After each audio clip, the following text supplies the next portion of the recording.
Welcome to Muffin Talk.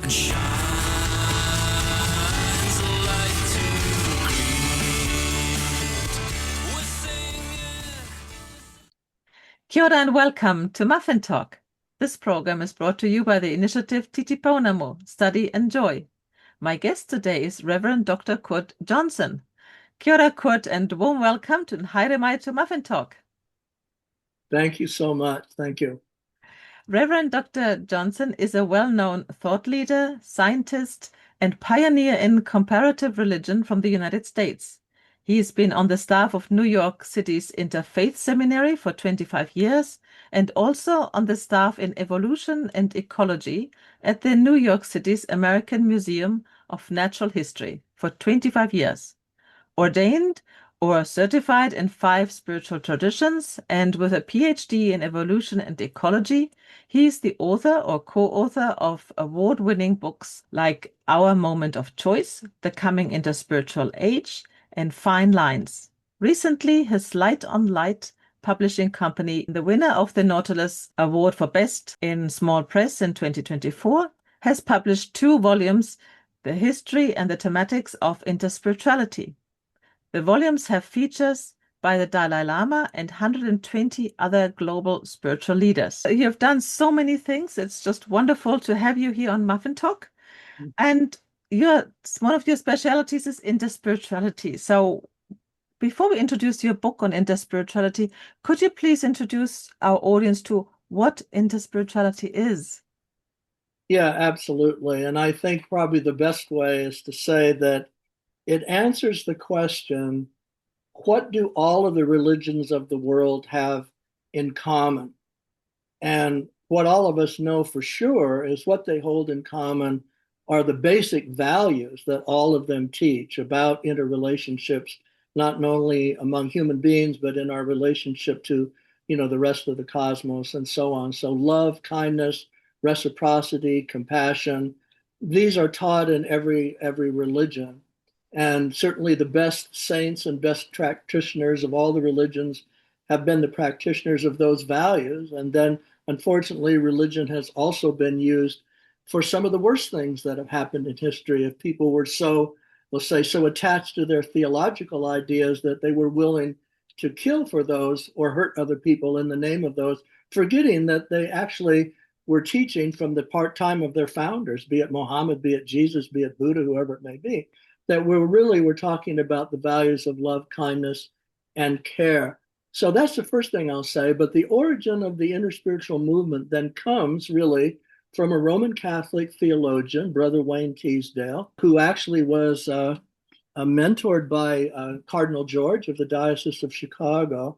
And he was published a book that was subtitled Finding the Universal Spirituality Within the World's Religions, which speaks to what I just said. And he's actually famous for 3 very short quotations that explain really clearly what that means.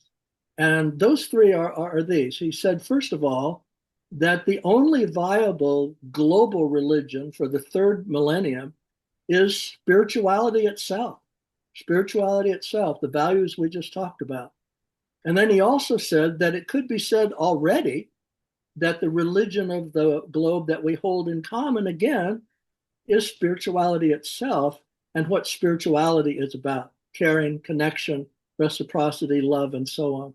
And then the last thing he said was that we needed to understand that the definitive revolution for our future was the awakening of humankind. And what he meant by that, I think everyone knows that in all of the religions, awakening, and it's really connected to all the saints that people honor, is when you realize that nothing is separate.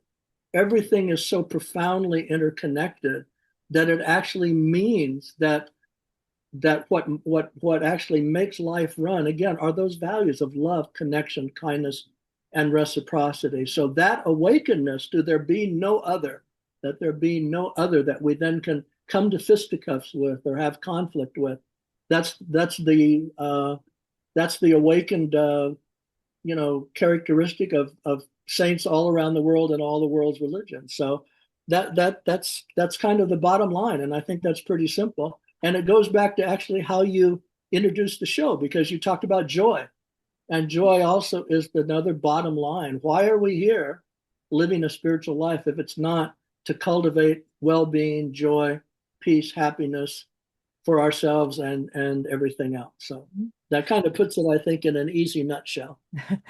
Thank you very much. And on the Auckland Interfaith Council, we sometimes have events where we talk about these values, and we have speakers of, for example, 6 to 7 different religious traditions, and we talk about the value of friendship, of gratitude, of our prophets, our sacred writings, and it's amazing how many similarities we have.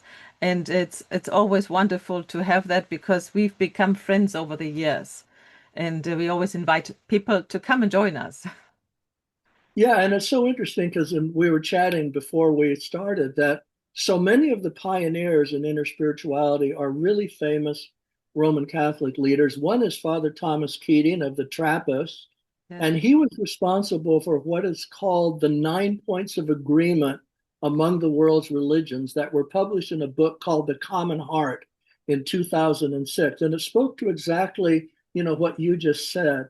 And that is that they identified, even at the level of belief and ideas, what all the traditions had in common. And then that caused the person I referred to, Brother Wayne Teasdale, also Roman Catholic, to then ask the question, well, if we agreed on those 9 things, how would we behave?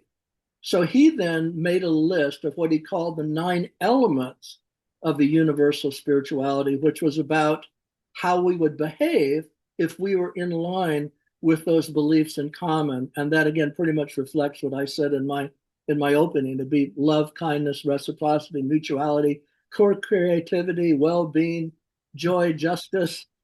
Go through the list. Kurt, in one of the volumes that of your latest work, the topics mentioned are monastic interreligious dialogue and interspiritual dialogue. Yeah. How does interspirituality connect with interfaith work in general and with interreligious dialogue?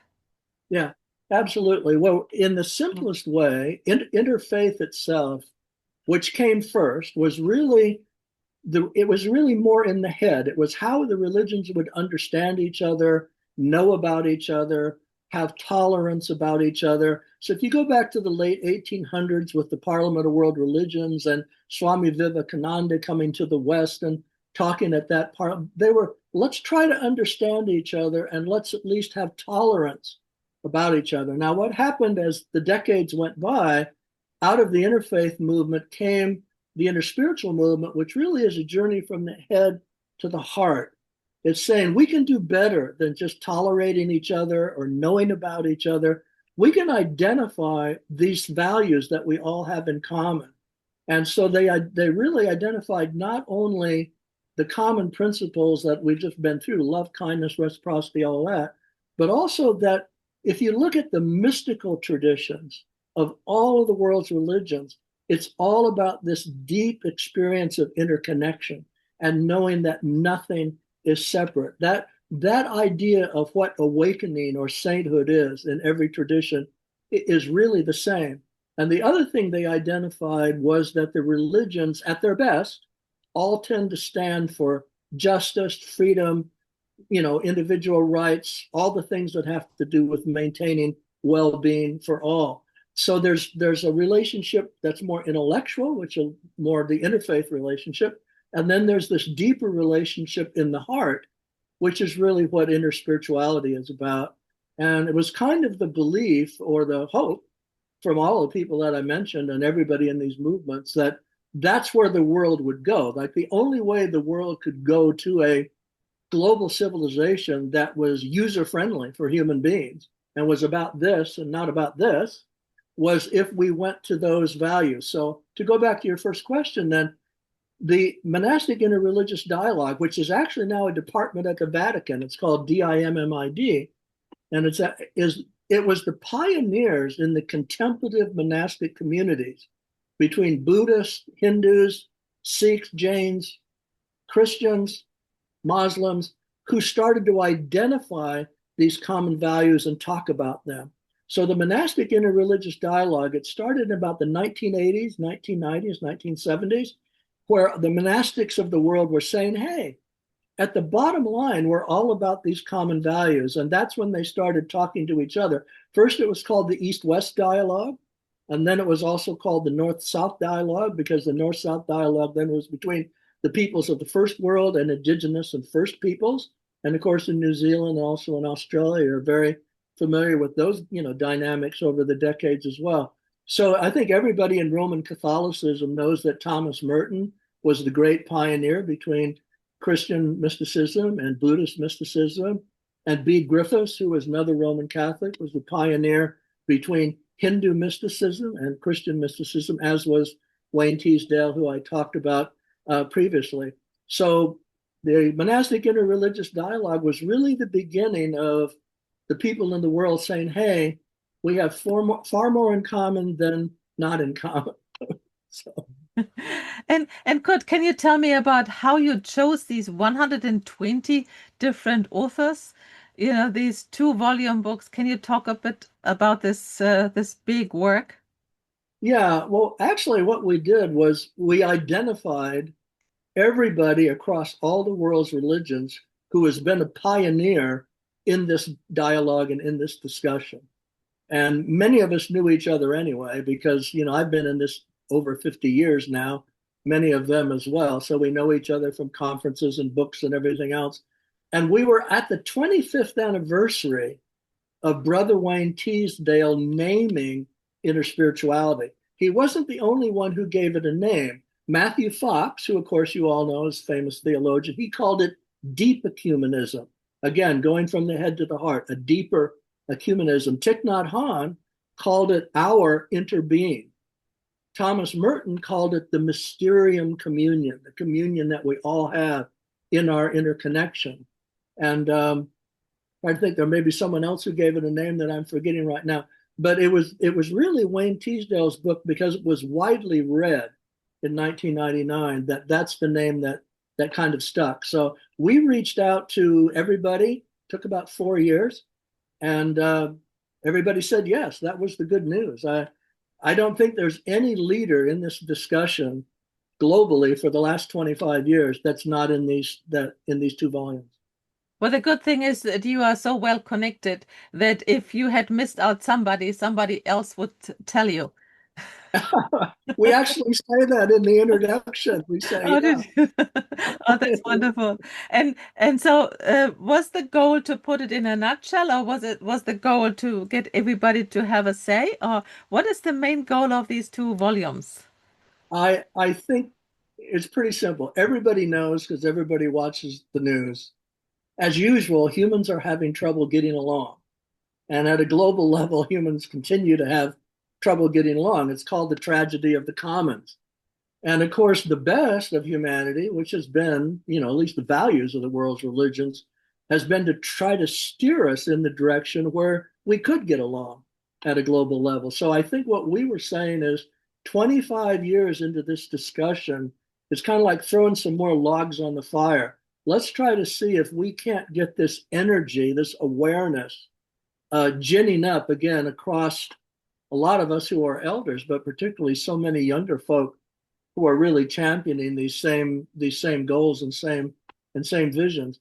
So we're really trying to just inject new energy into it and try to see, particularly now, because everybody knows, and we say at the beginning of our volumes, we know that right now we're in a very regressive period where division and hate and conflict are being used, particularly by politicians, to set one group off against another in order to either enrich themselves or grab more real estate or have more power or what. So we are in a very regressive stage. We don't know how deep that's going to go, how long it's going to last.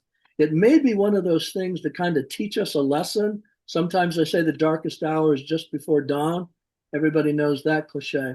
So we just felt 25 years in, and given how hard it seems for the world, for people to get along, we had to have all of these leaders get together and say something together. So, in a way, it's a book of hope and joy. Very, very much. It's reminding what we're really about. Yes.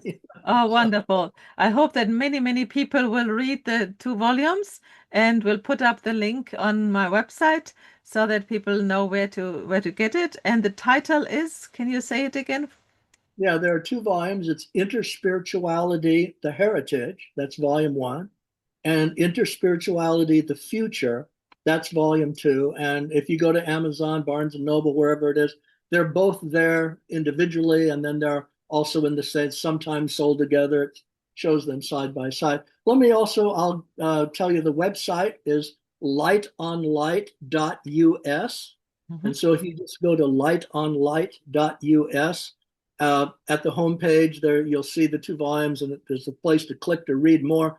And it has a list of everybody who's in both volumes, and a lot of other information about what is in both of the volumes, and all of the links worldwide to all the booksellers. Because right now, since again, it's hard to ship anything these days because of all the tariff wars, everybody's having to buy books individually, country to country now, because can't really ship one anymore. Expensive. Well, we are people of hope, so let's see how where we're getting there, and the message is out, and we can do another interview on some of the content so that if somebody doesn't get the book, then at least we can spread the message. Okay? Yeah, appreciate it so much. Thank you so much for the invitation. Yeah, thank you, Kurt, and all the best for your work and for the peace work that you are doing. Thank you. Great. I'm going to send some hearts here because I think it actually will work. There they are. So let's have Wonderful. more of that for the world. Wonderful. Thank you.